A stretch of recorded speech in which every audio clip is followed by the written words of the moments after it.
السلام علیکم معزز خواتین و حضرات، اس طرح کی پیاری پیاری ویڈیو دیکھنے کے لیے ہمارے چینل کو سبسکرائب کریں اور بیل کے آئیکن کو دبائیں تاکہ آپ کو ہماری ویڈیو سب سے پہلے ملتی رہے۔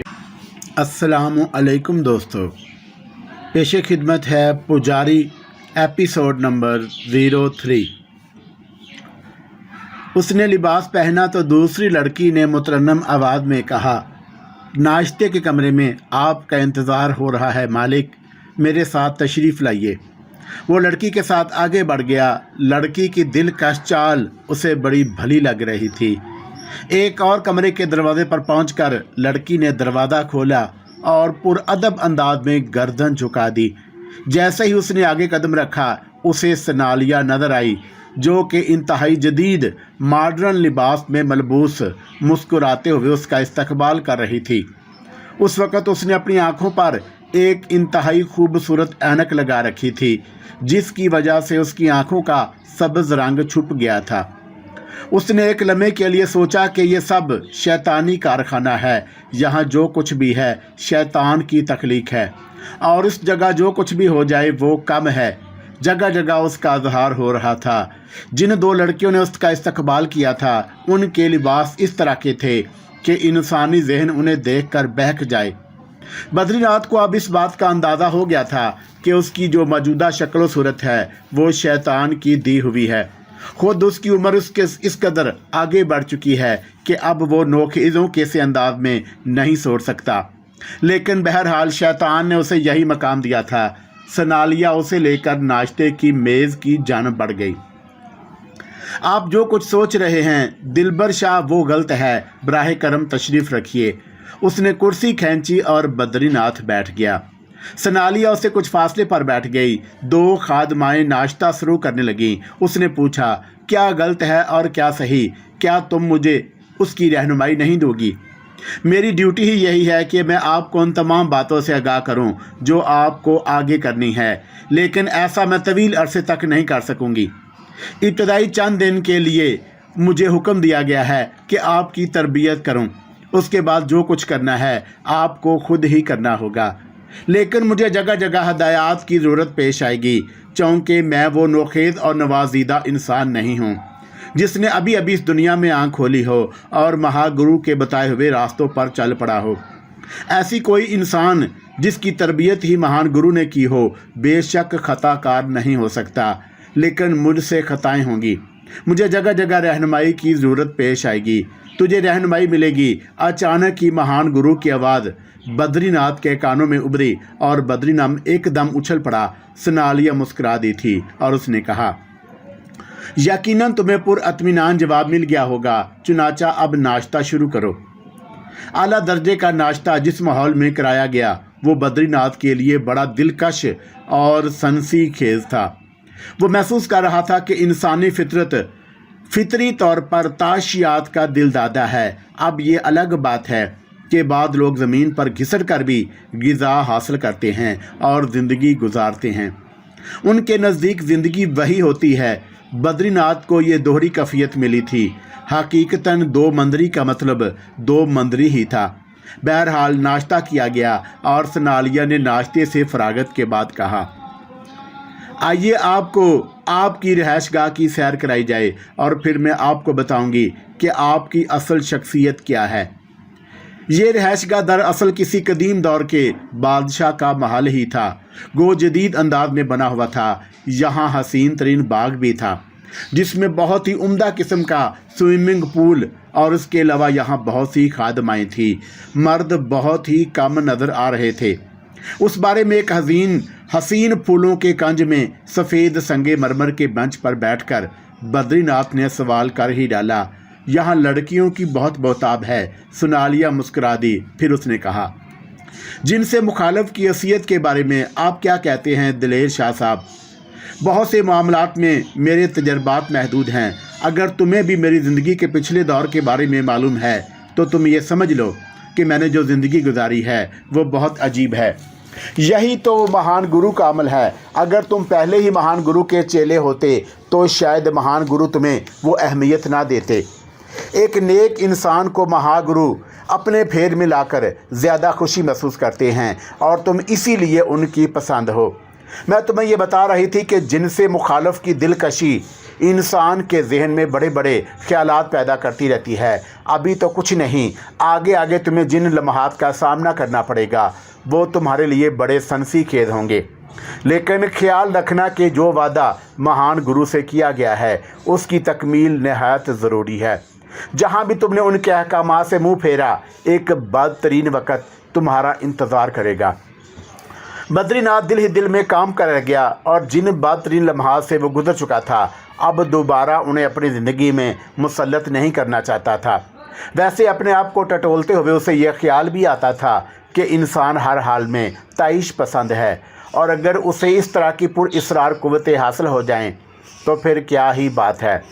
लेकिन चौंका फितरी तौर पर शरीफ आदमी रहा था, इसलिए सब कुछ अपनाते हुए उसे बार बार तकलीफ़ का एहसास होता और ये कहकर अपने दिल को बहला लिया करता कि आहिस्ता आहिस्ता वो इन बातों का आदी हो जाएगा। उस कायनात में वो तन्हा ही नहीं जो महासांवली का चेला है, बल्कि ये दौर तो बहुत ही अजीब गुजर रहा है।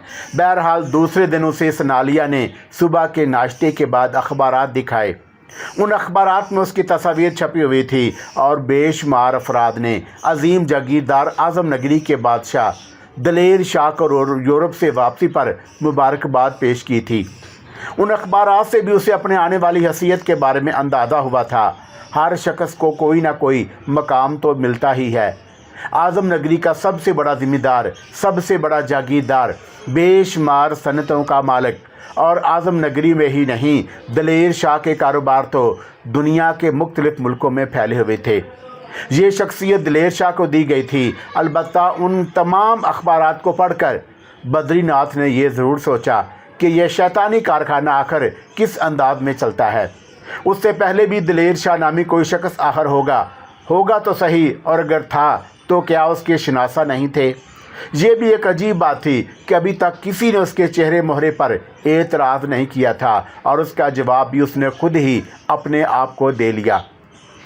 ज़ाहिर है कि ये मेरी अपनी शक्ल नहीं, मैं तो एक मनहूस किस्म का बूढ़ा आदमी हूँ और मुझे ये रंग रूप, ये हुस्न व शुबाब तो भूत कंड से मिला है और महान गुरु ने ये सब कुछ बनाया है। जे महासांवली, ये शायद आखिरी अल्फाज थे जो किसी बुराई से खौफज़दा होते हुए उसके मुंह से निकले और उसके बाद उसके दिल को एक अजीम तकवीत मिली।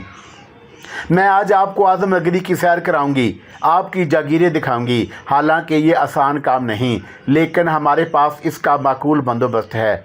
वो माकूल बंदोबस्त भी बेमिसाल था। सबसे पहले एक शानदार कार में उसे आज़म नगरी की सैर कराई गई। बहुत बड़ा शहर था, इंतहाई हसीन इमारतों से, सड़कों और बाज़ारों से आरास्ता, और इससे पहले बद्रीनाथ ने कभी ये शहर नहीं देखा था। हाँ, आज़म नगरी का नाम ज़रूर सुना हुआ था, लेकिन जहाँ वो रहता था वहाँ से आज़म नगरी बहुत फासले पर थी और कभी उस तरफ आना नहीं हुआ था। बहरहाल वो आज़म नगरी की गलियाँ, कूचे, शहर और बाज़ार देखता रहा और सनालिया उसकी रहनुमाई करती रही। उन तमाम चीज़ों से फरागत हासिल करने के बाद सनालिया, जो खुद कार ड्राइवर कर रही थी, शहर से बाहर जाने वाले रास्ते की जानिब बढ़ गई और फिर उसने पहाड़ी गुज़रगाहों के दरमियान से गुज़रते हुए एक ज़ैली सड़क पर कार मोड़ दी। बद्रीनाथ उस जगह के बारे में कुछ भी नहीं जानता था, लेकिन थोड़ी देर के बाद कार जिस जगह रुकी वहाँ 2 हेलीकॉप्टर खड़े हुए थे और हेलीकॉप्टरों के नज़दीक उनके पायलट मौजूद थे। 2 और अफराद भी इधर उधर जा रहे थे। बद्रीनाथ दम साधे हुए इन तमाम चीज़ों को देखता रहा और उसे एक हेलीकॉप्टर तक ले जाया गया और फिर वो हेलीकॉप्टर में सवार हो गया। सनालिया भी उसके पास ही बैठ गई और वह मुस्कुराती निगाह से बद्रीनाथ को देख रही थी। फिर उसने कहा, अब मैं आपको आपकी जागीर की सैर कराती हूँ। जिन ज़मीनों की उसे हेलीकॉप्टर के ज़रिए सैर कराई गई वो सरसब्ज़ो शादाब थी और बेमिसाल हैसियत की हामिल। बहुत देर तक वो उन ज़मीनों की सैर करता रहा और सनालिया उसे उन ज़मीनों के बारे में बताने लगी। उसके बेशुमार बागात थे, बेशुमार ज़मीनें थी। आज़म नगरी के कुर्बो जवार में उसकी कई फैक्ट्रियाँ और मिल काम कर रहे थे, जिनके बारे में सनालिया उसे बताती रही और फिर थोड़ी देर के बाद हेलीकॉप्टर अपनी जगह आकर उतर गया। नीची परवाज़ के ज़रिए उसे तमाम मामलात से आगाह किया गया और फिर कार वापस उस आलीशान इमारत की तरफ वापस जाने लगी। रिहाइश गाह के एक गोशे में शाम के चाय पीते हुए बद्रीनाथ ने सवाल किया, मैं इन तमाम चीज़ों का तन्हा वारस हूँ? वारस नहीं मालिक, और तुम्हें ये सब कुछ महासामली ने अता किया है। एक सवाल का जवाब चाहता हूँ, बद्रीनाथ ने पूछा और सोनालिया सवालिया निगाहों से उसे देखने लगी। हाँ पूछो। महागुरु के तो करोड़ों चेले हों, क्या उन्होंने हर चेले को यह मकाम दिया है? सोनालिया ने आंखों पर लगा हुआ चश्मा उतारा और गैर इंसानी सब्ज आंखों से उसे देखा और उन आंखों में सब्जी मैल रंग सुर्खी में तब्दील हो रहा था। और फिर उसके मुंह से जो आवाज़ निकली वो उसकी अपनी आवाज़ नहीं थी, एक बेहानक और मकरू आवाज़, और जिसे उसने भूत कंडल में सुनी थी। उसको खौफनाक पथरीले मुजस्मे के हलक से, जिसके दांत लंबे लंबे और आंखें शोले उगल रही थी, और उस वक्त वही शोलाबार आंखें उसे घूर रही थी। अपने ज़हन को ऐसी बातों की तरफ राग़िब ना करो जो मेरे लिए सवाल का दर्जा रखती हों। मेरे लाखों चेले कहाँ और किस हाल में हैं और क्या कर रहे हैं, ये सोचना तुम्हारा काम नहीं। तुम्हें जो मकाम और जगह मिली है उसके बदले में तुम्हें जो अमल करना है बस उसको याद रखो। ऐसे सवालात को अपने जहन में जगह ना दो जो मेरे लिए नापसंदीदा हों। क्षमा चाहता हूँ महान गुरु, क्षमा चाहता हूँ। बदनसीब इंसान जहन रखता हूँ और इंसानी जहन में ऐसे ख्यालात आ ही जाते हैं। कल तुम सैर सयाहत के लिए निकलोगे, शिकारगाह में जाओगे, शिकार खेलो और ऐशो इशरत से वक्त गुजारो। तुम्हें तुम्हारे दूसरे काम की इतला सोनालिया देगी। सोनालिया के हलक से महागुरु की आवाज़ बुलंद हुई और उसके बाद उसने चश्मा उठाकर आंखों पर लगा लिया। बद्रीनाथ थर थर काँप रहा था और सोनालिया सर्द निगाहों से उसका जायज़ा ले रही थी। और फिर सोनालिया की अपनी आवाज़ उभरी, नहीं दलेर शाह, खौफजदा होने की ज़रूरत नहीं। अभी तुम इब्तदाई मंजिलों में हो, इसलिए हर तरह के सवालात कर सकते हो, लेकिन जैसा कि महासामली का हुक्म है कि वो सवालात मत करो जो महासामली की शख्सियत के मुतल्लक हों। बाकी हर तरह के सवालात करना तुम्हारा हक है। मैं ख्याल रखूँगी, मैं ख्याल रखूँगा। बद्रीनाथ की कांपती हुई आवाज़ उभरी।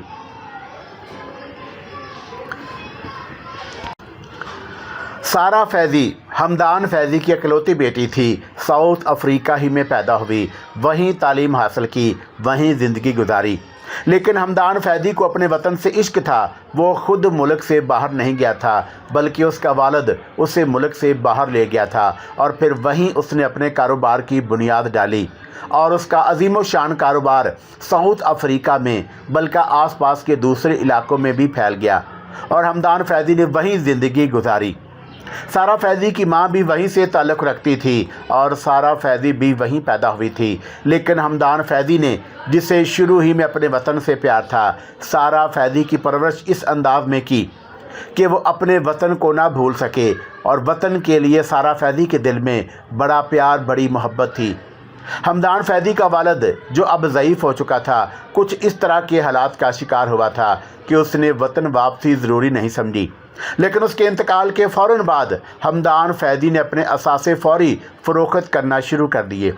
बेशक कारोबार अपनी जगह और कारोबारी निज़ाम को उसके नुमाइंदे बड़े खुश असलूबी से संभाल सकते थे, लेकिन हमदान फैज़ी ने अपनी बीवी और सारा फैज़ी से कहा था कि अब वो अपनी बाकिया ज़िंदगी अपने वतन में गुजारना चाहता है। सारा की माँ, जो साउथ अफ्रीका ही से ताल्लुक़ रखती थी, वो इस सिलसिले में बहुत ज़्यादा दिलचस्पी का इजहार नहीं कर रही थी। लेकिन सारा खुशी से दीवानी हो गई और उसे मशरक़ से प्यार था। अपने वतन की उसने सिर्फ़ कहानियाँ सुनी थी, लेकिन उन्हें इस तरह याद कर लिया था कि अब वतन उसे 1% भी अजनबी महसूस नहीं होता था। वो यहाँ तर्ज़ ज़िंदगी, यहाँ बोली जाने वाली ज़बानों से इस तरह वाक़फ़ हो गई थी जैसे उसने वहीं जन्म लिया हो। वो घोड़सवारी की शौकीन थी, सैरो शिकार की रसिया थी, लेकिन उसके साथ साथ ही उसने मशरक़ का मेयार भी मुतय्यन किया था। और अक्सर हमदान फैज़ी उसे बताता रहता था, वक्त बहुत बदल गया है, मेरे वतन में भी जदीदियत दाखिल हो गई है, लेकिन अब भी वहाँ मशरक़ की रवायात को पामाल नहीं किया जाता। पापा, क्या वहाँ लड़कियाँ सैरो शिकार नहीं करती? बेटे, तनहा नहीं, लेकिन वक्त ने सब कुछ कर दिया है। पापा, मुझे वहाँ जाकर क्या करना होगा? कुछ नहीं बेटे, हमारे आबाई शहर आज़म नगरी है और आज़म नगरी में मेरे बाप दादा की एक पुरानी हवेली है, बल्कि तुम यूँ समझ लो कि कदीम दौर का हसीन नमूना। मैं चौका वहाँ जाता रहता हूँ, इसलिए उस हवेली को मैंने इंतहाई शानदार शक्ल दी है और तुम देखोगी कि उसकी नोयत बड़ी अजीब है। आज जल्दी करे पापा, मैं तो बगैर परों के उड़कर वहाँ पहुँच जाना चाहती हूँ। बस ये समझ लो कि चंद ही दिन रह गए हैं कि हम अपने वतन रवाना हो जाएंगे। आखिरकार ये चंद दिन भी पूरे हो गए। सारा, जिसे उसके हलके में सारा फैज़ी नहीं बल्कि प्रिंस सारा कहा जाता था, खुशी से पागल हो गई थी। यहाँ जिस घर में उसने जन्म लिया था उसे छोड़ते हुए उसे थोड़ा सा दुख तो हुआ, लेकिन आज़म नगरी की कहानियाँ उसे बेखुद किए हुए थी और बेखुदी बेसब्र नहीं थी। जबकि वो आज़म नगरी पहुँची तो उसने अपने हवेली देखी तो झूम झूम उठी। हवेली का जाए वकुआ भी ऐसा ही था। ताहद्दे नज़र सरसब्दो शादाब इलाके बिखरे हुए थे, खेत, बागात और न जाने क्या क्या। हवेली का माहौल भी बेहद खूबसूरत था। थोड़े फासले पर एक आबशार से बनने वाली नदी गुनगुनाती हुई गुजरी, जो हवेली के एक झरोके से नजर आती थी। साफ़ो शिफाफ बर्फ़ का पना हुआ पानी बर्फ़ ही की तरह सफ़ेद देखने से ताल्लुक़ रखता था। सारा ने खुशी के आलम में एक मुलाजमा से पूछा, आज़म नगरी में हमारी इस हवेली से ज़्यादा खूबसूरत कोई और जगह भी है? ऐसा घर यहाँ किसी और के पास भी है? मुलाजमा ने अदब से गर्दन झुकाकर कहा, शहज़ादी सारा, ये हवेली अपनी मिसाल आप है। इसका जाए वकूफ़ भी बहुत ही हसीन है, लेकिन आप वो जो पहाड़ी टेले देख रहे हैं और उसकी दूसरी जानब एक और हवेली है जो यकीनन इस हवेली से ज़्यादा खूबसूरत है और उससे कहीं ज़्यादा वसी है। अच्छा, क्या यहाँ ऐसी भी हवेलियाँ हैं? नहीं प्रिंस सारा, बस ये 2 हवेलियाँ आज़म नगरी की जान हैं और दिलचस्प बात यह है कि थोड़े ही अरसे कबल ये अपने मालकों से आबाद हुई हैं। क्या मतलब? आप लोगों के यानी हमारे मालिक हमदान फैज़ी के आने से कुछ अरसा पहले दलेर शाह बाहर के मुल्कों से यहाँ आया है। दलेर शाह? हाँ, ये कौन है? उस हवेली का मालिक जो इस हवेली से ज़्यादा खूबसूरत है। दलेर शाह की हवेली भी खाली पड़ी हुई थी और वो भी मुल्क से बाहर था और शायद उसने मुल्क से बाहर ज़िंदगी गुजारी, क्योंकि आज़म नगरी वालों ने पहले कभी दलेर शाह को नहीं देखा। हाँ, किसी ज़माने में उसके बाप दादा यहाँ रहा करते थे, लेकिन बाप दादा के दौर में ये सुना गया है कि ये हवेली इस कदर खूबसूरत नहीं थी। ये तो थोड़ा ही अरसा पहले अपना ये हुस्न हासिल करने में कामयाब हुई है, यानी वो हवेली हमारी हवेली से ज़्यादा अच्छी है। शहज़ादी हुजूर, मेरी बात का बिल्कुल बुरा ना माने, आपने पूछा तो मैंने बता दिया। मेरा इस हवेली की तारीफ़ करने का कोई मकसद नहीं था। अरे नहीं नहीं, तुम खौफज़दा ना हो, ये तो अच्छी बात है जिसका मुझे इल्म हुआ। कभी मिलेंगे उस दलेर शाह से? क्या तुमने उसे देखा है? कभी नहीं। प्रिंस सारा खामोश हो गई और फिर मज़ीद कुछ दिन गुजर गए। एक दिन अपने बाप से इजाज़त लेने के बाद वो घोड़े पर बैठकर सैर के लिए निकली। 4 बहुत ही माहिर साइस और खादमाओं को साथ ले लिया गया। प्रिंस सारा उस गिरोह को देखकर खूब हंसी और उसने कहा, साउथ अफ्रीका में मेरे पापा ने मेरे ऊपर इतनी जिम्मेदारियां पाबंदियां कहाँ जा सकता है कि नहीं लगाई थी। यहाँ अपने वतन में क्या उन्हें अपने लोगों पर एतमाद नहीं? ये बात हमदान फैज़ी ने सुन ली थी। अकब से उसने जवाब दिया, नहीं बेटी, ये बात नहीं। अपने वतन से मुझे इश्क है और अपने अहले वतन के बारे में जानता हूँ कि वो किस तरह के लोग हैं। तुम यहाँ बिल्कुल हिफाजत से हो और तुम्हें किसी तरह की कबाहत का कोई सामना नहीं करना पड़ेगा। लेकिन अभी ये सारा माहौल तुम्हारे लिए अजनबी है, इसलिए मैंने ये इंतज़ाम किया है। मुझे एतराज़ नहीं है पापा, और मुझे ना ही ये बात मालूम थी कि आप मेरे लिए इतने परेशान होंगे और मेरी बात सुन रहे होंगे। नहीं बेटा, जो कुछ दिल में आता है उसे बयान करना बहुत ज़रूरी होना चाहिए ताकि हमारे दरमियान एक दूसरे से ताआवुन कायम रहे। ऐसा ही होगा पापा, आप बिल्कुल फ़िक्र ना करें। सबसे पहले उसने उस हवेली को देखने की ख्वाहिश का इज़हार किया था। वो मुलाजमा भी साथ थी जिसने हवेली का तज़किरा किया था। वो एक नौजवान औरत थी और उसके बारे में ये सुना गया था कि फ़नून घुड़सवारी की माहिर है, बेहतरीन घोड़ा सवारी कर लेती है, यानी ये कि वो प्रिंस सारा के हमरा जाने के काबिल है। फिर सारा की फरमाइश पर उस दूसरी हवेली का रुख किया गया और थोड़ी देर के बाद वो टैलों की दूसरी तरफ से गुजरे। प्रिंस सारा की आंखें फटी की फटी रह गईं। वाकई उसने ना सिर्फ साउथ अफ्रीका बल्कि दुनिया के कई और भी मुल्क देखे थे। साउथ अफ्रीका से ही वो सियाहत के लिए निकल जाया करती थी, लेकिन ये हवेली, ये तो कोई आसमानी जगह महसूस होती थी और इस कदर हसीन के आंखें ना टिकें। प्रिंस सारा ने अपना घोड़ा एक बुलंदी की जानब दौड़ा दिया और चाको चबंद घोड़ा बुलंदियों का सफ़र तय करके चोटी तक पहुंच गया। यहाँ उसने एक बार फिर उस हवेली का जायज़ा लिया जो दर हकीकत सब्ज़ाज़ार की आगोश में रखा हुआ एक हसीन खिलौना लगती थी, एक ऐसा अजीम शान खिलौना जो दिलों को अपनी गिरफ्त में ले ले। वो ठंडी ठंडी सांस लेकर नीचे उतराई और फिर उसने अपनी मुलाजमा से कहा, आसिया, ये तो वाकई बेमिसाल जगह है, बहुत ही बेमिसाल। आसिया ने कोई जवाब नहीं दिया और उसके बाद वो कुर्बो जवार के सब्ज़ादारों की सैर करती रही, लेकिन उसके ज़हन पर उस हवेली का नक्श बैठ गया और वो ये सोच रही थी कि पता नहीं उस हवेली का मालिक किस तरह का इंसान होगा जो इस कदर खूबसूरत हवेली में रहता है। दलेर शाह का नाम उसके सामने लिया गया था और ये भी बताया गया था कि दलेर शाह ने भी ज़िंदगी बाहर की दुनिया में गुजारी है। अंदाज़ा तो ये हो रहा था कि कोई वाकई सलीके का इंसान होगा, सारा ने सोचा। बहरहाल इस सिलसिले में हमदान फैज़ी या अपनी माँ से उसने कोई बात नहीं की थी। हवेली बेशक खूबसूरत थी, लेकिन जिस हवेली में वो रह रही थी वो भी किसी तौर कम नहीं थी। आज़म नगरी के कुर्बो जवार का जायज़ा एक खूबसूरत तजर्बा था। माँ बाप को भी कोई एतराज़ नहीं हुआ और फिर उस दिन भी वो हवेली की तरफ नहीं गई। अलबत्ता नदी के किनारे किनारे बहुत दूर तक जाते हुए उसकी निगाहें 2-3 बार उन ऊंची पहाड़ी टहलों की तरफ उठी थी जो उस हवेली की पुश्त पर थी और उसके ज़हन में हवेली के बारे में बहुत से ख्यालात आए थे, लेकिन उन ख्यालात में कोई बहुत ही अनोखा तस्वर नहीं था। अलबत्ता नदी के किनारे किनारे वो बहुत दूर तक निकल आई तो एक खादम ने दस्ते बदस्ता कहा, प्रिंस, आपकी सरहदें यहाँ ख़त्म हो जाती हैं, इससे आगे दलेर शाह की चिरागा है और उस खूबसूरत शिकारगाह में आम लोगों के शिकार खेलने पर पाबंदी है। तो हम कौन सा शिकार खेल रहे हैं? अरे देखो कितना खूबसूरत हरन का बच्चा है, देखो तो ज़रा सही, उसने कहा और अपना घोड़ा हरन के बच्चे के पीछे दौड़ा दिया। उसने नौकरों की कोई बात ज़हन में नहीं रखी और घोड़े को भगाती हुई दूसरे लोगों से काफ़ी दूर निकल आई थी। हरन का बच्चा चौकड़ियाँ भर रहा था और फिर वो एक इंतहाई हसीन बाग में जा घुसा और चंद ही लम्हों के बाद सारा भी उसके पीछे पीछे बाग में पहुँच गई। तभी उसने एक अनोखा मंजर देखा। एक कवि हिकल और यूनानी नकोश का मालिक, आसमान से उतरा हुआ देवता ऐसा शख्स हरन के उस बच्चे को गोद में लिया खड़ा था और उसकी निगाहें सारा ही की जानब उठी हुई थी। सारा ने उसे देखा और देखती ही रह गई। जिंदगी मुल्क से बाहर ही गुजरी थी, बहुत कुछ देखा था उस दुनिया में। बेशक उम्र बहुत से तजर्बात नहीं दे सकती, लेकिन फिर भी बहुत सी चीज़ें इल्म में आ जाती हैं। ये नज़र आने वाली शख्सियत तो उसे ज़मीन की मखलूक लग ही नहीं रही थी।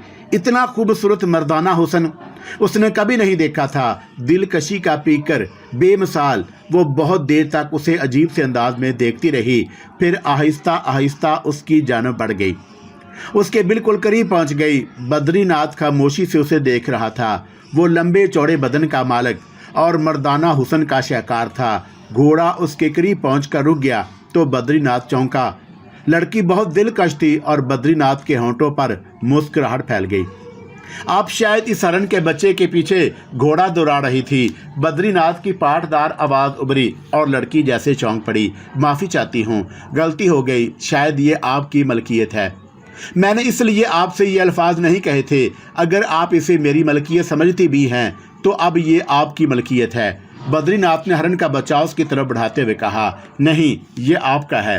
अगर आप इसे कबूल कर लेंगी तो मुझे खुशी होगी, लेकिन मैं ले लीजिए प्लीज़, बद्रीनाथ ने कहा और सारा तेजी से घोड़े से नीचे उतर आई।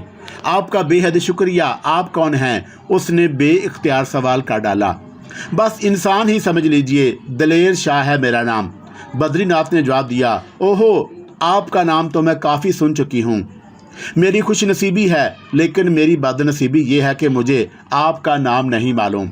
मेरा नाम सारा है, सारा फैज़ी हमदानी या हमदान फैज़ी। बड़ी खुशी हुई आपसे मिलकर। ये आपकी शिकारगाह है? ऐसा ना कहें, कभी कभी शिकार खुद शिकार हो जाता है। मैं समझी नहीं, आपको तफसील से समझा भी नहीं सकता। कुछ और तारफ हो सकता है। सारा फैज़ी उसे अपने बारे में बताने लगी। उसने कहा, आपकी हवेली मैंने दूर से देखी है। मुझे बताया गया है कि आज़म नगरी में सबसे खूबसूरत हवेली है। हाँ, लेकिन काश कि ये किसी ऐसी खूबसूरत हस्ती से मुतारफ हो सकती जिससे उसकी खूबसूरती में 4 चांद लग जाते। अजीब सी ख्वाहिश है। ख्वाहिश अजीब ही होती है क्योंकि इंसान कभी कभी उनके लिए तरसता है। मिस सारा फैज़ी, अगर मैं आपको कल रात अपनी हवेली में डिनर पर मदऊ करूं तो क्या आप मेरी यह ख्वाहिश कबूल कर लेंगी? ये तो मैं करना चाहती थी, पहले मैंने कह दिया।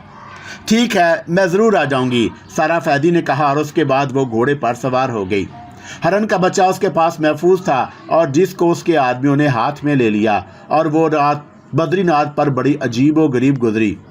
उसकी आंखों में सारा फैज़ी की शक्ल घूम रही थी। क्या हसीन पेकर था, क्या हसीन वजूद था, और उसे अपनी बीवी याद आ गई। कभी किसी ज़माने में उसने उस औरत को भी उस ही निगाह से देखा था, लेकिन उस वक़्त वो एक बदसूरत इंसान था और उसे एहसास-ए कमतरी था। लेकिन आज महासांवली ने उसकी शख्सियत बदल दी थी और उसने उस नौजवान लड़की की आंखों में अपने लिए पसंदीदगी और मोहब्बत के आसार देखे थे।